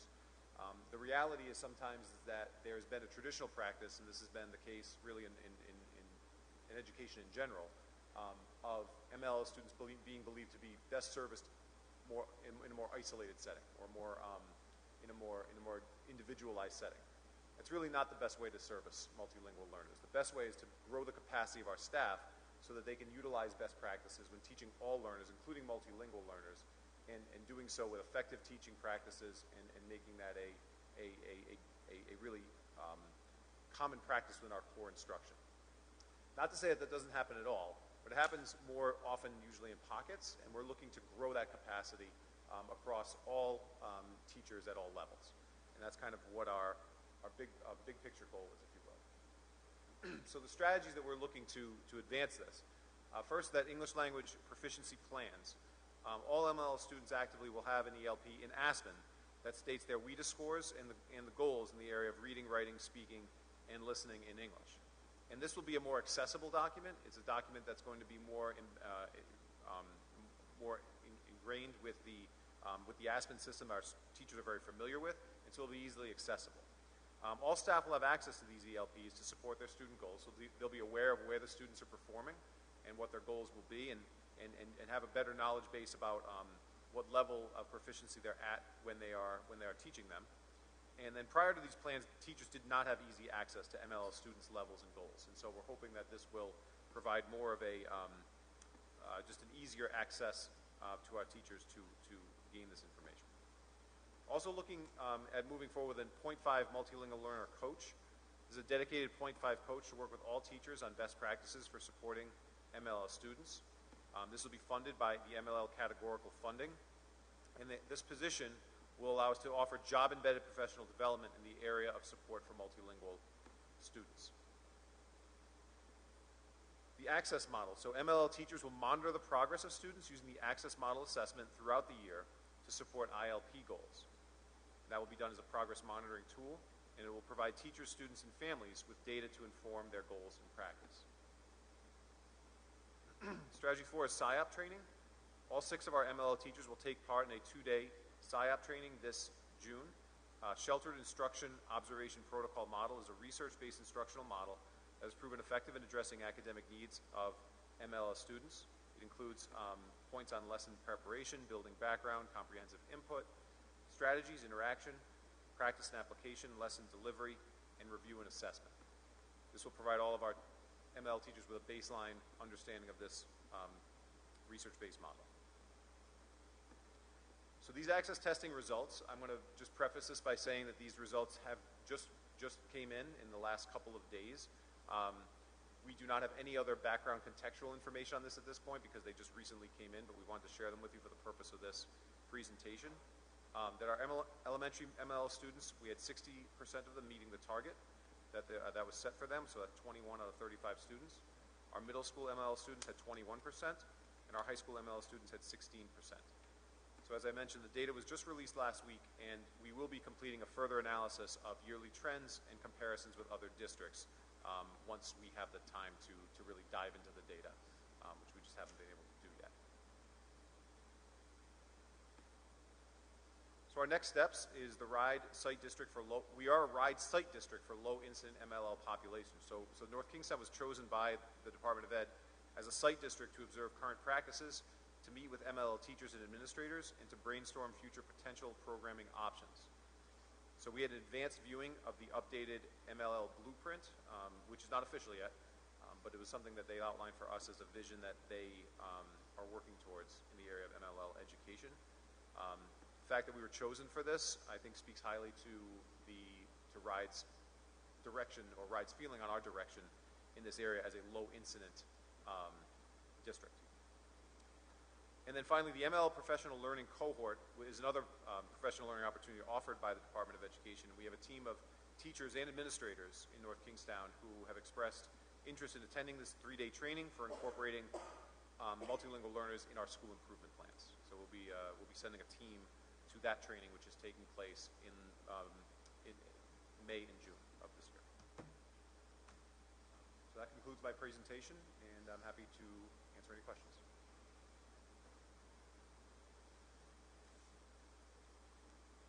Thank you. And of course, I just lost my Wi-Fi. Can you just, thank you so much for doing this. And I love the fact that the focus is shifting to incorporate MLL students into being supported by all teachers, not just the MLL teachers. I think that's so important. What is the low incident, can you define, the low incident MLL population? Yep, it's a district that has a percentage of MLL students that is lower than typically in some other districts. So they had like a high, a medium, and a low. It just speaks to the percentage of students in your district who are MLL students. Okay. So just to go back to where we first talked about this from the 12-5 presentation on the district strategic goals, I know that the goal set from RIDE is 9 to 12% growth over 3 years, which translates to 3 to 4% per year versus the 6 to 8 versus the other targeted areas. And we had a conversation about that time over, whether it's aggressive or, and realistic or not. And it would look like, based on those preliminary scores, that it might be aggressive. Yeah. Okay. So I guess I'm going to reiterate my concern that I want us to have high educational hopes for our students, but my concern is that I don't want them to feel that they are failing when they're not. Does that make sense? I completely hear you. Yes, okay. I do, and I think that there's I agree with you. It's kind of a double-sided issue in a way, because I'll be honest, I'm always one to defer to setting a high bar and trying to achieve that. I also hear what you're saying too, though. We don't want to set people up for failure, and that's not the goal at all. I think that what makes this particular goal very unique is the fact that we have a high level of variance with our data because of the small number. Right. And that's just a reality that is really unavoidable. The fact is that that there are certain things outside of our control that play into that, and people understand that. You know, I know you understand it. Certainly, I do, and, Yep. and our people do as well. I think what we're trying to do, though, is really build an enthusiasm and a team-oriented mindset around this issue, because it's an important issue. And we look at this as being, these are our students, and English language proficiency is such an important part of their growth as learners. And I think that one of the things that we've had discussions about is, and this is no fault or not taking any sort of like making any judgment about anything in the past. I think this is really more of a global thing, is that it was looked at, MLs have traditionally been looked at as a group of students whose achievement and proficiency is kind of more of a specialized issue rather than a all issue. Right. And so that's really what we're trying to kind of communicate. And I have to say, conversations I've had with our team at the building level, our regular core educators as well as our MLO educators, there's a lot of enthusiasm for this. I've seen it with school improvement team meetings I've attended. I've heard it in different discussions that we've had at good debates about, you know, ways we can best service them. There's a lot of enthusiasm for it, and I understand data is one point, but I do feel there's growth happening. Sir, yeah.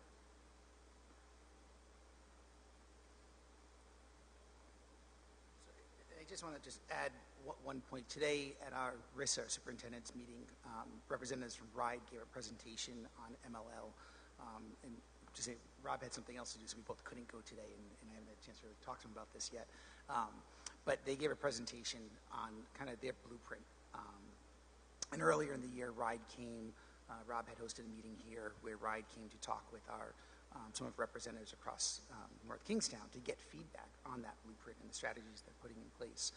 What was shocking that I learned today, Rhode Island has the highest number of MLL students across the country, just with families that are moving into Rhode Island. So they are very dedicated at the state level to make change across the state and working with North Kingstown on different practices and strategies to put in place as well. So those supports are also going to be coming at the state level. Okay, great. And I went back to watch the 12-5 meeting, and, I heard, you said it then, Rob, and you touched on it here, like, we're aiming for growth, but, the plan is to how are we going to celebrate the students holistically, and and I believe that, and I do, like you said, we have fabulous educators, but I think that shifting the system to drag those scores along behind that will take time. So I just want to make sure that while we do that our students don't feel like they are failing because they are not hitting those arbitrary numbers. So that's my concern. But I think as long as we are recognizing other successes.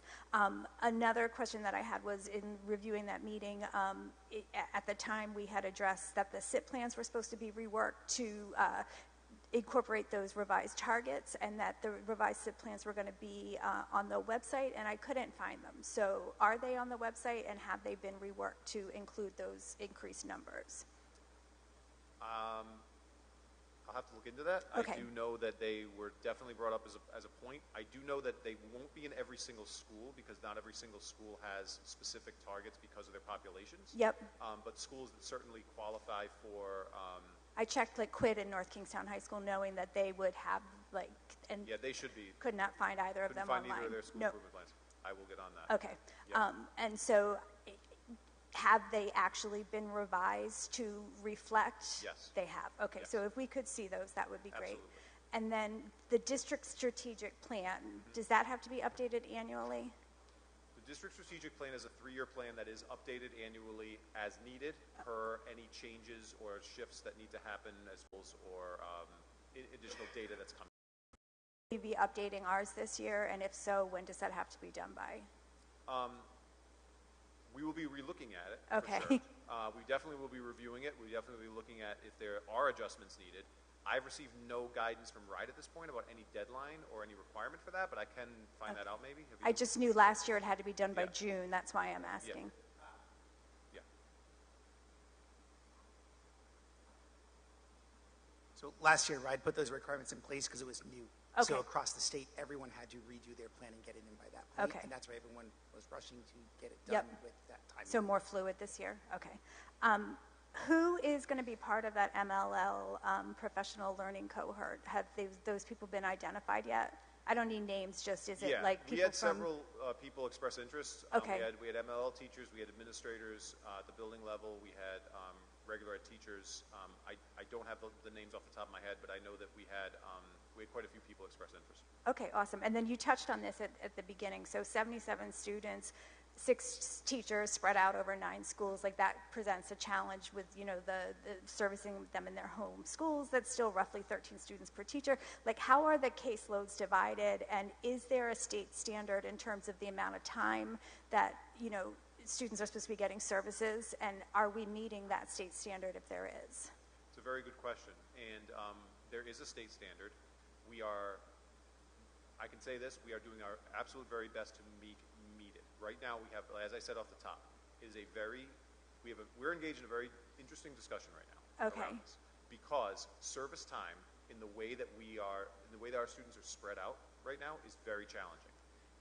We are absolutely maximizing it to the best of our ability. But one thing we've talked about, and one thing that we continue to talk about, is the potential for, we could easily meet those requirements, and we could easily provide more service time, more direct service time to our students if all of our MLL students were located in one location.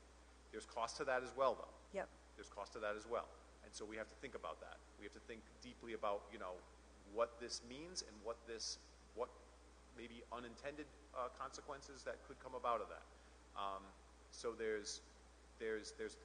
I can tell you for certainty there's a lot of thoughtful discussion happening around this, because that's really the solution to the service time issue. So I guess maybe my next question after that would be like, for next year, maybe a thought around what resources would be needed if we kept them all in their home school to provide the amount of support that's actually needed. I can say with confidence that right now we are doing absolutely everything we can to provide them with this access to service time that's as much as possible with the staff we have. Okay. And we will continue to do that, 100%. And just my last question, we did not lose staffing even though we lost the funding because we incorporated that into our operating budget, correct? That is correct. We have the same amount of teachers that we did last year. That is correct. Which is 6.0. Yes. And now we have a half MLL coach. That's right. Okay. All right. That's all my questions. Thank you. Okay. Thank you. Anything else? Any other discussion? All right, let's move back up to the stage.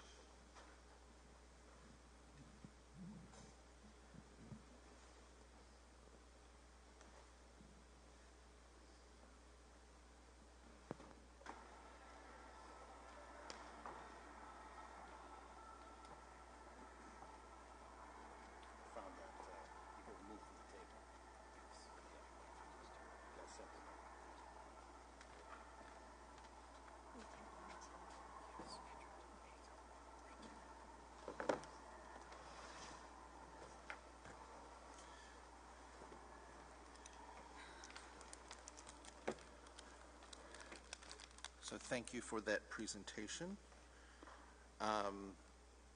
Just to let the committee know, Mr. Henius has informed me that if we can pull that off the table now if we want to. So if is there a motion? I'll make that motion. All right, we have a motion second. All those in favor? Aye. Aye. So we can go back to, my glasses on so I can read. That was that the branching minds? C4, branching minds on the agenda. Do we need to make a motion? To approve or to discuss? To discuss. Can you tell me? Is there a second? Yeah, so it's under MTSS student dashboard for, it's a 3-year contract. Well, it's listed as, it's not listed, it doesn't have Is it from the, it's from the presentation. on March 5th? Yeah, so if you go to is it March? It's the NKST ESSER 3 update. That was from, Is it the one that says MTSS student dashboard? yeah, it's on the February 20th. So it does say, I'm looking at the March 5th presentation. Is that the one you're looking at? yeah, mine says February 20th, but it is there. Hold on, I just lost the slide. I'm gonna go back and find it. Yeah, it's MTSS student dashboard. It is listed on here when this was put together at 35,000, so we will have to make an adjustment within ESSER because this contract is for 45,000, 44,948. But we have, can I just look at this? Yeah. This says 3-year contract, and what we're seeing there is for a 1-year contract. For 1 year. So I'm still not comfortable with that because that doesn't match. Right. But I think this was put in, if I remember right, when this was written in here, we weren't sure exactly what program we were going to use, but we were looking for a dashboard to be used for that, for MTSS. But the cost there says the cost is for a 3-year contract. The cost is for a 3-year. And This is for a 1 year. 1 year. So that is not apples to apples. Is it 3 year? But where's, hold on. Oh yeah, it is. It says right on the top. This is a 3-year contract. It is? Yeah, right there. Background. This is a 3-year contract with Branching Minds, an educational technology platform designed to support schools in doing the work of MTSS. We just need to make an adjustment within ESSER because this is coming in higher. So with the Yeah, and it's K to 5 only. So are we, how do we do that then? How do we make a change for the amount in well, ESSER? when the amendment comes in for June, we'll have to make an amendment then of the $10,000. Okay, so we don't need to approve it tonight. We'll make the amendment during that amendment process. Right. So in the amendment process, we're going to adjust that amount there. Okay. Okay. Yep. I'll make a motion to approve. All right, so we have a motion to approve. We have a second. Any other discussion? All those in favor? Aye. Thank you for putting it back on the table. Yep, no problem. All right, so we'll go back in our agenda to, under new business, we are on C, Get the Foam Out grant. Do we need to make a motion? Or is it just a presentation? It is a request for approval for us to apply for the grant. So we do need a motion. I'll make a motion to approve. All right. Discussion? Mr. Can I Waterman? just if I can just mention something. The reason why this is coming for approval is because we have a policy that grants need to be approved.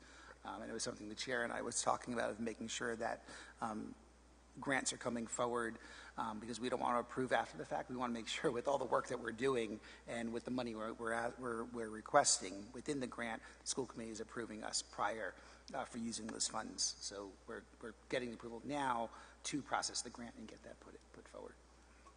Thank you. And then once we're approved and awarded, it would come back here because it would require all 5 member signatures. So I'm just pulling up the paperwork in front of me, but this is a grant from RIDE, and it is to help districts become compliant with the new law on food waste and recycling, composting. So everything that's included in this grant is for not just items, but also training.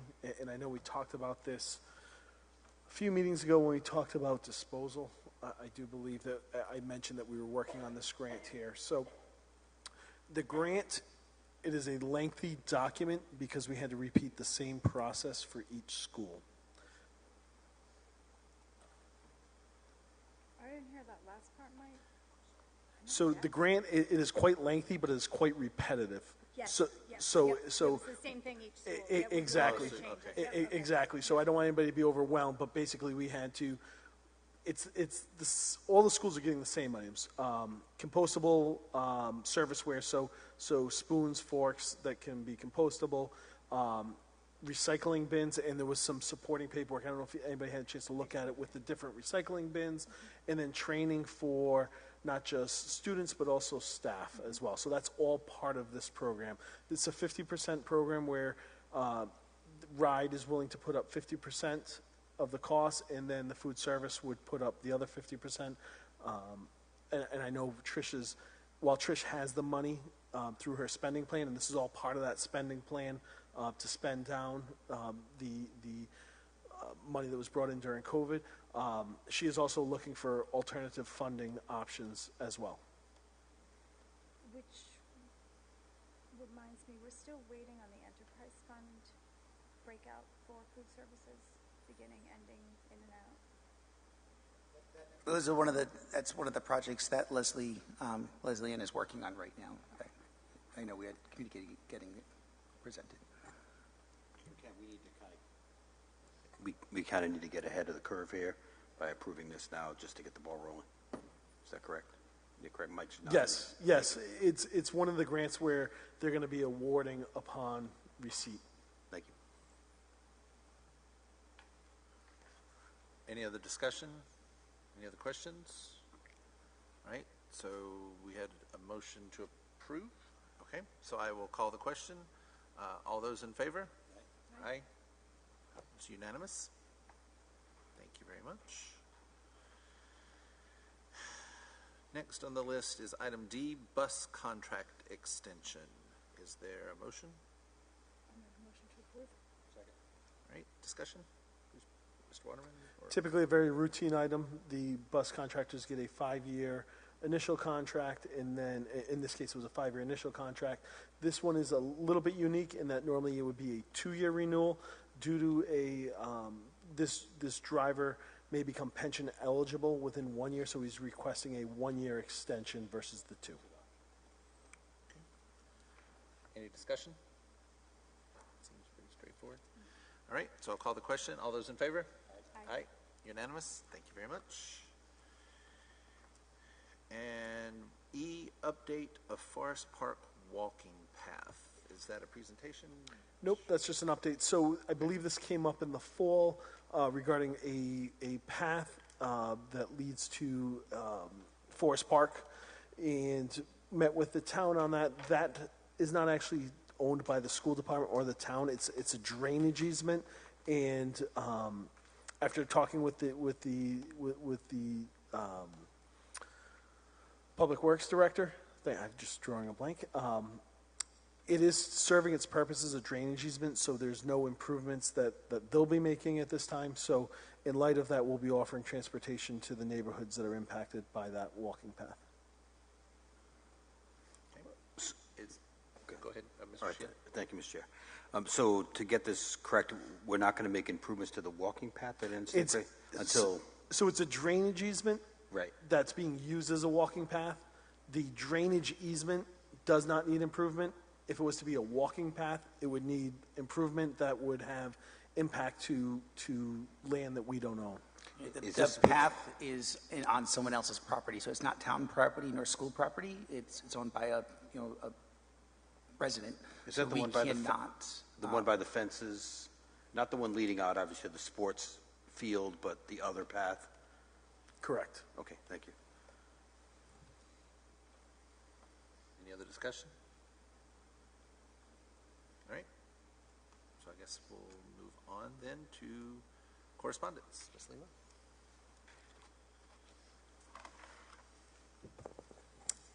April 25th, Megan Riley, questions during meetings. April 28th, Sophia Pinero, student council presentation. May 4th, Courtney Riley, new fence at Hamilton. May 5th, Ruan Sardelli, Hamilton fence. May 5th, Jennifer Petruccelli, Hamilton fence. May 5th, Tara Urban, Hamilton Elementary fence installation. May 5th, Brianna Taylor, Hamilton Elementary fence. May 5th, Christy Mason, fence at Hamilton. May 5th, Emily Fanning, Hamilton fence from the perspective of a parent and a building substitute. May 5th, Jamie Millhouse, Hamilton playground fence. May 6th, Rachel Jones, Hamilton fence. May 6th, Shannon Johnson, Hamilton fence. May 6th, Emily Steer, Concerns Re playground fence. And May 7th, Danielle Hubbard, Concerns Re playground fence. Thank you. Is there a motion to adjourn? So moved. Second. All those in favor? Aye. Aye. Unanimous. Thank you very much. Good night.